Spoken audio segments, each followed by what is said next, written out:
இப்போ 2026 தேர்தலில் யார் ஜெயிச்சா நல்லா இருக்கும், மக்களுக்கு நல்லது பண்ணுவாங்கன்னு நினைக்கிறேன்? டிவிக்கே தான். டிவிக்கே தான். காரணம்னா நான் விஜய் ஃபேனு. சரி, அதனால சின்ன வயசுலேருந்தே விஜய் ஃபேன் தான். அதனால டிவிக்கே வந்தால் நல்லா இருக்கும். டிவிக்கு வந்து ஒரு அளவுக்கு புதுசாக ஒரு ஆளுக்கு கொடுக்கலாம். சரிங்க. அதனால சரி, மக்களுக்கு இப்போ இந்த இலவச உரிமை தொகை இந்த பணமெல்லாம் கொடுக்குறாங்க, அது தேவைன்னு நினைக்கிறீங்களா, தேவையில்லாத தேவையாக தான் இருக்கும். தேவையாக தான் இருக்கு. ஆனால் தமிழ்நாட்டுக்கு நிறைய கடன் இருக்கு, 10 லட்சம் கோடி கடன் இருக்கு. ஸோ அது திருப்பி நம்ம மேலே தானே கடன் சுமையாக வந்து இல்லை. கண்டிப்பாக செய்யறத ஒழுக்கமாக செஞ்சாங்கனாலே இலவசம் தேவையில்லை. தேவையில்லை. மக்களுடைய வாழ்வாதாரம் சொல்லி யாரும் அதை எதிர்பார்த்து இருக்க மாட்டாங்களா அவங்களோட தேவைக்கு? அதை நம்ம பார்த்து தெரிஞ்சுக்குவோம். இப்போ இந்த பெண்களுக்கு பார்த்தீங்கன்னா பாதுகாப்பு இல்லாமல் போயிடுச்சு. ரொம்ப கேஸ் நியூஸ் பார்த்துட்டு தெரிஞ்சிருக்கும். அந்த ஸ்கூல் படிக்கிற பொண்ணு இருக்கு, எல்லாத்துக்குமே இருக்கு. அந்த விளாத்திக்குளம் கேஸ் மாதிரி நிறைய பிரச்சனை போயிட்டு இருக்குல்ல, அதுக்கு எந்த மாதிரியான ஒரு நடவடிக்கை எடுத்தா இந்த மாதிரி குற்றங்கள் குறையும் நினைக்கிறேன்?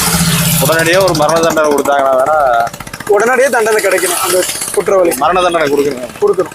அந்த மாதிரி பண்ணா வேணா கொஞ்சம் குற்றங்கள் குறையறதுக்கு வாய்ப்பு இருக்கு. சரிங்க, யார் ஜெயிக்கிறாங்கன்னு பொறுத்து வந்து பார்ப்போம். கண்டிப்பாக டிவிக்கே தான். நன்றிங்க.